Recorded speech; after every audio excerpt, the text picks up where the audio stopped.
हाय दोस्तों, एक बार फिर से आप सभी लोगों का अपना यूट्यूब चैनल YRS क्लास में बहुत बहुत स्वागत है।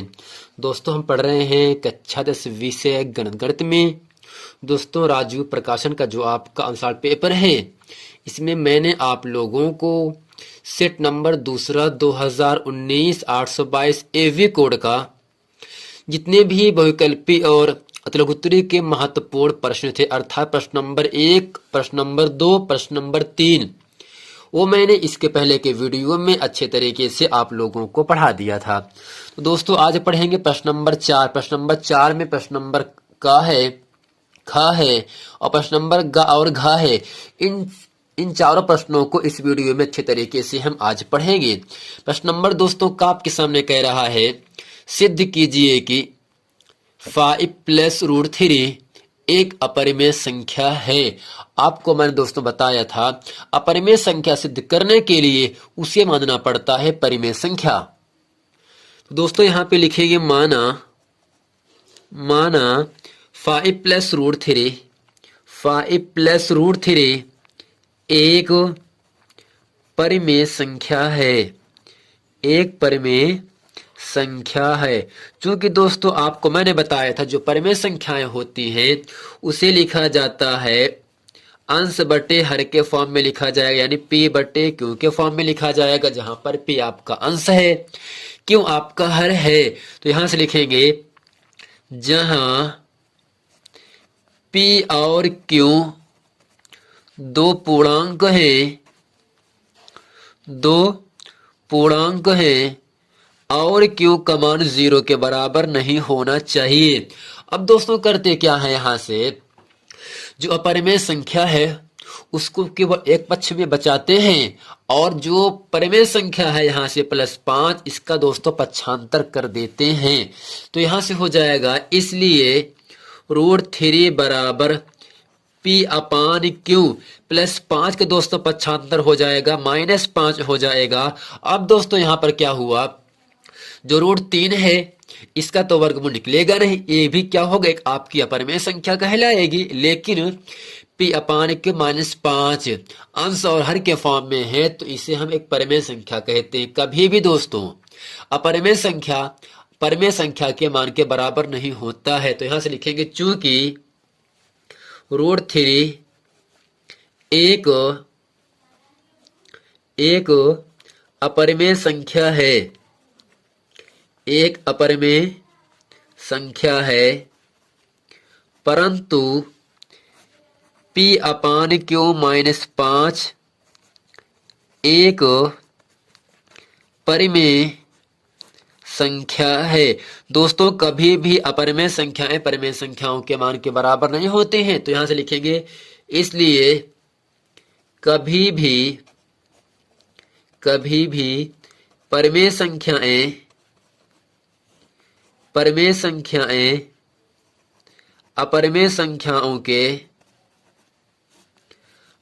संख्याओं के मान के बराबर नहीं होता है। दोस्तों बराबर ना होने के निशान क्या होगा यहां से, तो यहां से क्या लिखेंगे, √3 does not is equal to P/Q -5। दोस्तों जो 5 + √3 है, इसे मैंने एक परिमेय संख्या माना, लेकिन यहां से अपरिमेय संख्या परिमेय संख्या के बराबर नहीं होगा। तो यहां से लिखेंगे नीचे, अतः हमारी मानी गई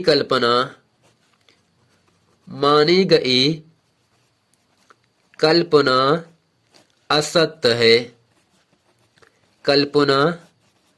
असत्य है। इसलिए सिद्ध होता है कि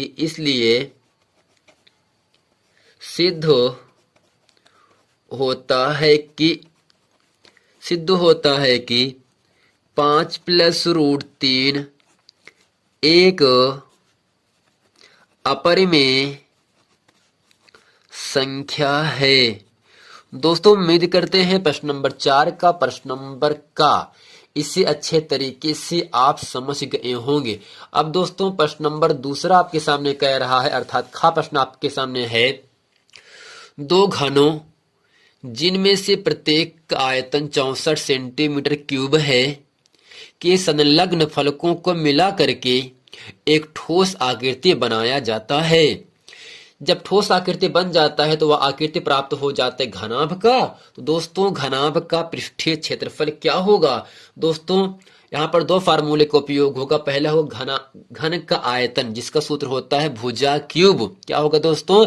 भुजा क्यूब होता है। उसके साथ साथ ही घनाभ का दोस्तों पृष्ठीय क्षेत्रफल ज्ञात करने का सूत्र होता है यस बराबर ब्रैकेट के पहले 2, फिर ब्रैकेट में यल बी एच प्लस एच यल, जहां पर यल लंबाई है, बी चौड़ाई है और एच उसकी ऊंचाई होती है। दोस्तों चलते हैं प्रश्न नंबर ख अच्छे तरीके से हल करते हैं। दोस्तों प्रश्न नंबर ख में कह रहा है दो घन, यानी पहला घन आपके सामने ये है, दूसरा घन आपके सामने ये है, यानी दो घन जिनमें से प्रत्येक का आयतन, यानी पहला ये दूसरा ये, दोनों घनों का जो आयतन है वो कितना दिया है? 64 सेंटीमीटर क्यूब है। अब इस घन को मिला करके एक ठोस आकृति बनाया जाता है। जब ठोस आकृति बन जाता है तो जो आकृति है ये प्राप्त कर लेता है घनाभ का। तो दोस्तों घनाभ का पृष्ठीय क्षेत्रफल क्या होगा? दोस्तों आपको दिया क्या है? घन का आयतन दिया है 64 सेंटीमीटर क्यूब। तो दोस्तों यहां से लिखेंगे चूंकि घनाभ का आयतन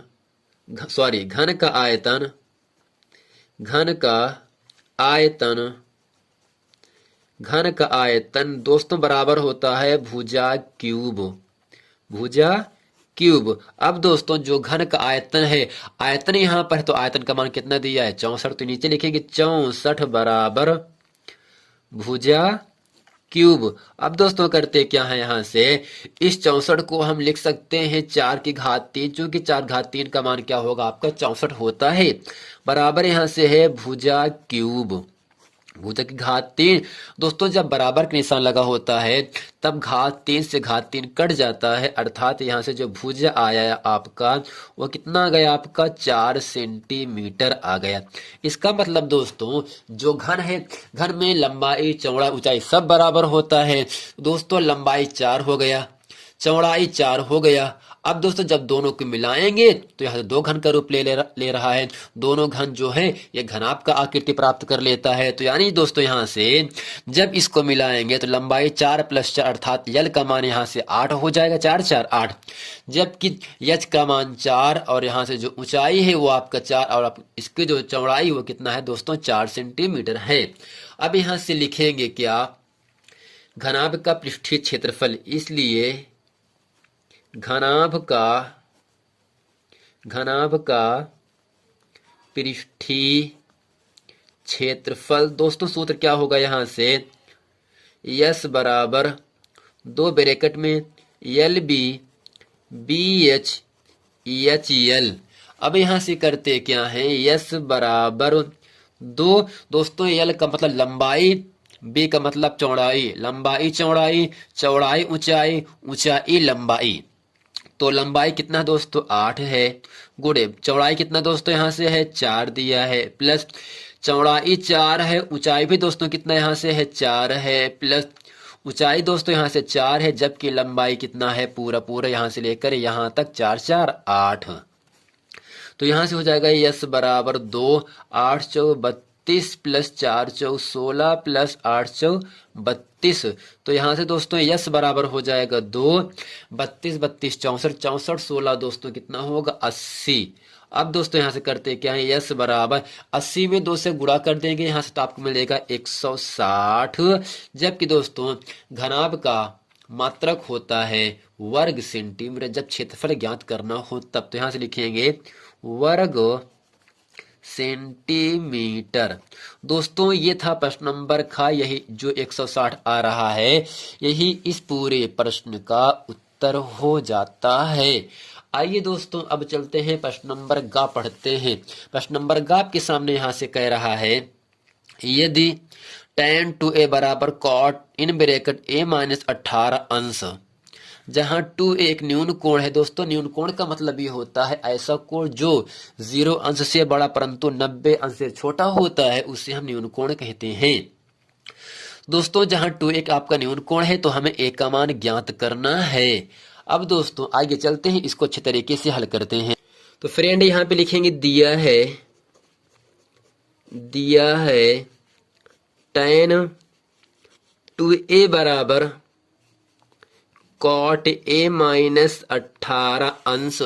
दोस्तों यहां से a का मान तब निकलेगा जब यहां से tan और cot हट जाएगा। दोस्तों जो tan 2a है इसे हम पूरा कोणों में तोड़ सकते हैं, तो इसे tan 2a को लिख सकते हैं cot 90 माइनस 2a बराबर यहाँ दोस्तों cot a माइनस 18 अंश आपको दी है। चूंकि दोस्तों एक सूत्र होता है, चूंकि cot 90 अंश माइनस थीटा बराबर यहाँ से दोस्तों होता है आपका tan थीटा। तो जहां पर थीटा है, थीटा का मान यहाँ पर 2a है, 2a का मान यहाँ हो गया, अर्थात cot 90 अंश माइनस 2 थीटा बराबर होता है tan 2 थीटा। जो कोण यहाँ पे होगा वही कोण ऊपर भी होगा, जो कोण यहाँ होगा वही कोण यहाँ tan के साथ लगा रहेगा। दोस्तों जब बराबर का निशान लगा होता है तब cot से cot कट जाता है, लेकिन काटते नहीं है। तो कोण यहाँ दोस्तों बचा क्या, 90 माइनस 2a बराबर a माइनस 18 अंश। अब यहां से का मान निकालने के लिए हम संख्या कर देते हैं पक्षांतर और ये वाला मान कर देंगे पक्षांतर। यहां से तो हो जाएगा आपका 90 माइनस 18 है दोस्तों, इसका पक्षांतर यहां से हो जाएगा प्लस 18 बराबर a पहले से है, माइनस 2a है, ये बाईं तरफ है, पक्षांतर होगा दाईं तरफ आ जाएगा प्लस 2a। अब दोस्तों इसके पहले हम एक मान सकते हैं, 2 1 3a बराबर दोस्तों 90 में हम जब 18 जोड़ देते हैं तब दोस्तों 108 मिल जाता है। तो यहां से a बराबर हो जाएगा 108 बटे 3। तो a बराबर यहां से दोस्तों होगा 3 त्रिका 9 3 छंग 18 अर्थात 3 के पहाड़े में 36 बार पे दोस्तों 108 आता है। यही दोस्तों जो a का मान आया यही इस प्रश्न का उत्तर हो जाता है। अब दोस्तों प्रश्न नंबर घ आपके सामने कह रहा है, यहां से बिंदु ए के निर्देशांक ज्ञात कीजिए जहां ए बी एक वृत्त का व्यास है। दोस्तों एक वृत्त है, उस वृत्त में एक व्यास, अब व्यास किसे कहते हैं, ऐसी रेखा जो वृत्त के केंद्र से होकर गुजरती है वृत्त का व्यास कहलाता है, जिसका केंद्र 2, -3 है तथा b के निर्देशांक 1, 4 है। तो दोस्तों हमें a का मान पूछ रहा है। अब दोस्तों इसमें करते क्या है, इस पूरे प्रश्न में बहुत ही आसान सवाल है। पहले हम एक वृत्त बनाते हैं, एक गोला बनाते हैं। यहाँ पर क्या बनाएंगे, एक दोस्तों आपका गोला हो गया। अब दोस्तों अगर एक गोला है ये आपका सेंटर कहलाएगा, आपका सी कहलाएगा। अगर हम इन दोनों परिध को मिला दें यहां से, यानी दो परिधों को मिलाने वाली रेखा जो वृत्त के केंद्र से होकर जाती है वृत्त का व्यास कहलाता है। तो ए बिंदु यहां पर है, बी बिंदु दोस्तों यहां पर है, बी का मान दिया है अर्थात बी का निर्देशांक दिया है 1, 4। तो जो इसका जो केंद्र है इस पूरे वृत्त का वो कितना दिया है, 2, -3 दिया है, 2, -3। कह रहा है ए के निर्देशांक ज्ञात कीजिए। हम दोस्तों यहां से मानेंगे, माना ए के निर्देशांक x, y है। तो यहां से लिखेंगे माना बिंदु ए के निर्देशांक, बिंदु ए के निर्देशांक x, y है।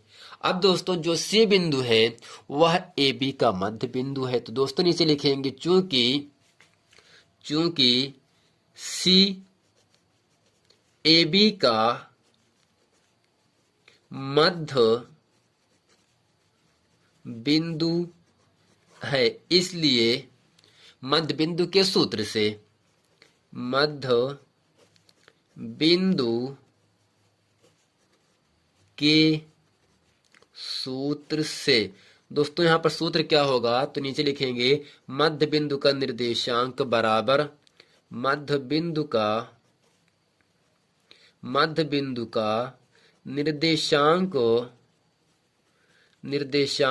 बराबर दोस्तों सूत्र होता है यहां से x1 + x2 बटे 2, y1 + y2 बटे 2। दोस्तों यहाँ से जो मध्य बिंदु का जो निर्देशांक वो कितना है सी 2, -3, तो यहाँ लिखेंगे 2, -3 बराबर, तो इसमें दोस्तों x1 क्या है, x है, y1 क्या है, y है, x2 क्या है, 1 है, y2 कितना है, 4 है। तो यहाँ से लिखेंगे x1 का मान x प्लस x2 का मान 1/2 कामा y1 का मान y प्लस y2 का मान 4/2।